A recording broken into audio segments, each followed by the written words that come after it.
गुजरात में सीएम के बनाए जाएंगे दो डिप्टी सीएम। जानकार सूत्रों के हवाले से ये खबर है। एक जनजातीय इलाके और एक ओबीसी वर्ग का होगा उप मुख्यमंत्री। पाटीदार समुदाय से बनाया जा सकता है मुख्यमंत्री। सीएम पद की रेस में नितिन पटेल और प्रफुल्ल पटेल के नाम सबसे आगे हैं। तो दो नाम सबसे आगे चल रहे हैं। गुजरात में सीएम के बनाए जाएंगे दो डिप्टी सीएम और जानकार सूत्रों के हवाले से ये खबर है कि एक जनजातीय इलाके और एक ओबीसी वर्ग का उप मुख्यमंत्री होगा। तो दो डिप्टी सीएम होंगे और अगर सीएम की बात करें तो पाटीदार समुदाय से बनाया जा सकता है मुख्यमंत्री। तो ये भी हो सकता है कि पाटीदार समुदाय से ये मुख्यमंत्री बनाया जाए। और सीएम पद की रेस में नितिन पटेल और प्रफुल्ल पटेल ये दो नाम हैं जो सबसे आगे हैं। और हमारे साथ वरिष्ठ पत्रकार शशिकांत जी जुड़ गए हैं। शशिकांत जी, फिलहाल दो नाम सामने आ रहे हैं मुख्यमंत्री की रेस में, वहीं दो डिप्टी सीएम बनाने की खबर नजर आ रही है। जी बिल्कुल जी, देखिए जिस मकसद से ये कवायद की गई है उसके हिसाब से, क्योंकि अगले चुनाव बीजेपी को लड़ने हैं और बीजेपी चाहती है कि हर नाराज वर्ग को वो खुश करके आगे चले, तो इसलिए दो डिप्टी सीएम बनाए जाने की बात की गई है। और एक इसमें से जो पता चला एक ट्राइबल बेल्ट से लेने की बात चल रही है और दूसरा एक ओबीसी वर्ग से लेने की बात चल रही है। सौराष्ट्र क्षेत्र में क्योंकि अच्छे नतीजे नहीं आए थे तो उस क्षेत्र को भी बीजेपी आगे लाके ट्राइबल एरिया को प्रतिनिधित्व देना चाह रही है।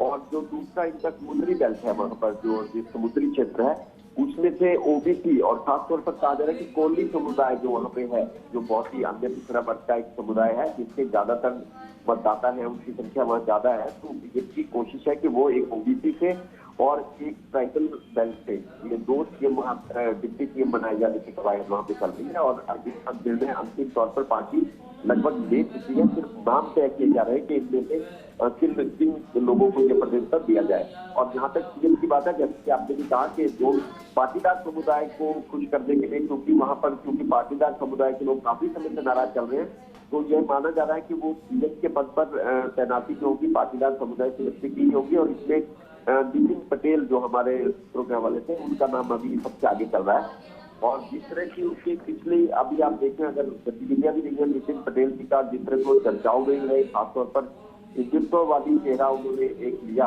और जो उन्होंने बयान के लिए जो पूरे राष्ट्र में, पूरे देश में एक तरह से चर्चा में रहे, उसे देखते हुए कि लगता है कि एक संकेत भी था ये पार्टी का कि वो नितिन पटेल को आगे करके कुछ एक तरह से परखना चाह रही थी कि लोगों का उनके प्रति, गुजरात के मतदाताओं का उनके प्रति क्या रुख रहता है। तो ज्यादातर जो अंदाजा लगाया जा रहा है कि नितिन पटेल को आगे करने की बारे में पार्टी सोच रही है। बाकी जो बैठक जिन्होंने बुलाई है 3 बजे, उसमें कुछ विधायकों की राय भी दी जाएगी, लेकिन माना यह जा रहा है कि उससे पहले ही पार्टी के वरिष्ठ नेता दिल्ली में बात करके ये तय कर लेंगे कि किसका नाम फाइनल किया जाना है।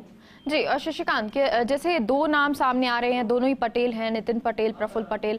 अगर नितिन पटेल को सीएम बनाया जाता है, विधानसभा चुनाव में कितना इसका फायदा होगा? देखिए बिल्कुल, नितिन पटेल की अगर आप छवि की बात करें तो प्रशासनिक तौर पर भी उनकी एक अच्छी छवि गुजरात में रही है और वो उप मुख्यमंत्री के तौर पर भी एक अच्छे प्रशासक के तौर पर सामने उभर कर आए हैं। और जब रूपाणी जी मुख्यमंत्री थे उस समय भी नितिन पटेल का प्रभाव सरकार में बहुत ज्यादा था। तो एक पार्टी का मानना है, दूसरे पाटीदार समुदाय जो कि खासकर पार्टी की जो ये पूरी कवायद हुई है वो सिर्फ नाराज वर्गों को खुश करने के लिए है। और उनका मानना है, पार्टी का मानना है कि अगर चुनाव जिताना है तो कम से कम लोगों को जरूर अपने साथ जोड़ा जाए जो वर्ग उनसे नाराज है। तो नितिन पटेल जहाँ पर जैसे आपने बात की, मुझे लगता है कि नितिन पटेल को अगर बनाया जाता है या तो जैसे ही नितिन पटेल बनेंगे तो एक तो पाटीदार समुदाय को एक अपना प्रतिनिधित्व महसूस होगा, दूसरा उनका क्योंकि प्रशासनिक अनुभव है, इसकी सीएम के तौर पर वो काम कर चुके हैं, उन्हें सारी सरकार की कमियां मालूम है, उन्हें रूपाणी सरकार की वो कमियां भी मालूम है जो संसद ने रिपोर्ट की है हाईकमान को, और उनका भी शुरू से काफी अनुभव रहा है। तो मुझे लगता है इसका फायदा निश्चित तौर पर होगा, क्योंकि नितिन पटेल और रूपाणी के बीच में अगर अंतर को आप देखें तो नितिन पटेल उनसे एक बेहतर सीएम होंगे, ये कहा जा सकता है। जी, वहीं अगर प्रफुल्ल पटेल, क्योंकि उनका नाम भी सामने आ रहा है, जो मुख्य तौर पे मुद्दा ये है कि पाटीदार समुदाय जो है नाराज लंबे समय से चल रहा है, उसको मनाया जाए। प्रफुल्ल पटेल अगर सामने आते हैं, नाम उनका मुख्यमंत्री के तौर पर आता है, उसका कितना प्रभाव रहेगा? देखिए उनका भी एक अच्छा प्रभाव रहेगा, उनकी भी छवि अच्छी और जबरदस्त, और जिस तरह से वहां पर एक प्रशासक के तौर पर काम कर रहे हैं उनके बारे में भी एक अच्छी राय लोगों के बीच में है। है कि जो एंटी इनकम बेनिफिट जनरेट हुई थी रूपाणी जी के खिलाफ, उसको किसी भी तरह से पार्टी दूर करना चाह रही है। और उसमें अब फैसला यही हो रहा है, जो सवाल आप पूछ रही है कि नितिन पटेल बेहतर है या प्रफुल्ल पटेल बेहतर है। तो इससे जुड़े हुए चीजों को, इन पे किस क्षेत्र से दोनों आते हैं, कितने लोग इनके साथ हैं, कितने विधायक किस व्यक्ति को पसंद करते हैं, ये सारी चीजों की कवायद की जा रही है। और जो कहा जा रहा है कि 3 बजे की बैठक में ये फैसला होगा, मुझे लगता है फैसला तो उससे पहले हो जाएगा, बेशक आधा घंटा पहले हो या 1 घंटा पहले हो। लेकिन जो विधायक दल की बैठक है उसमें तो सिर्फ एक तरह से कन्वे किया जाएगा विधायकों को कि किस व्यक्ति के दर पर मोहर लगाई जाती है। तो मुझे लगता है पार्टी जो कवायद अभी कर रही है, इस समय चल रही है, वो प्रधानमंत्री से भी, जो गृह मंत्री जी की बात हो रही है और जगत प्रकाश नड्डा जी के साथ, जो राष्ट्रीय अध्यक्ष के साथ बात हो रही है, इन सूत्रों के हवाले से जो खबर आ रही है कि जो पार्टी तय करने जा रही है उसमें यही बात, जो सवाल आप पूछ रही है कि दोनों में से कौन सा व्यक्ति ज्यादा बेहतर रिजल्ट दे सकता है, इसी बात को लेकर पूरी कवायद चल रही है। और इसमें मुझे लगता है जो कि शायद नितिन पटेल जी, अभी अगर 19-20 की बात करें तो नितिन पटेल का नाम अभी फिलहाल आगे चल रहा है। और अगर पार्टी के पाटीदार समुदाय के किसी व्यक्ति को अगर अंतिम निर्णय ले लिया मुख्यमंत्री बनाए जाने का, तो फिलहाल जो संभावनाएं हैं वो नितिन पटेल जी की ज्यादा है। और उसका सबसे बड़ा कारण ये है कि वो सरकार में मुख्यमंत्री रहे हैं और साथ साथ काम करते रहे, उन्हें उन चीजों का ज्यादा अंदाजा है जितना कि प्रफुल्ल पटेल को होगा।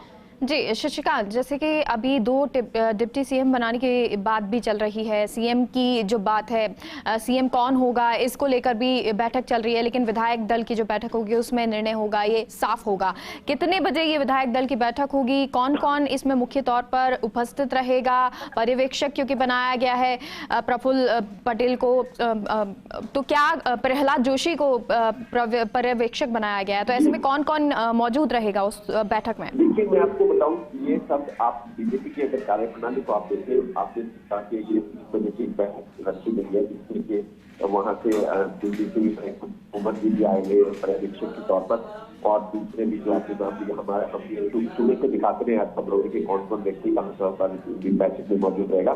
लेकिन साथ में एक बात जरूर कहना चाहूंगा कि अगर आप इसके बीजेपी का जो कार्य शैली है वो आप अगर देखें, अगर आप जाए उत्तराखंड जाए और उत्तराखंड में जिस तरह से इन्होंने मुख्यमंत्री का चयन किया था, बहुत इंटरेस्टिंग बात है कि जब लास्ट मिनट तक मुख्यमंत्री को भी यह नहीं पता था कि उन्हें मुख्यमंत्री बनाया जाए, और जो पर्यवेक्षक थे वहां पर तो उत्तराखंड में, पहले ये आपने तोमर साहब भी वहां पर्यवेक्षक के तौर पर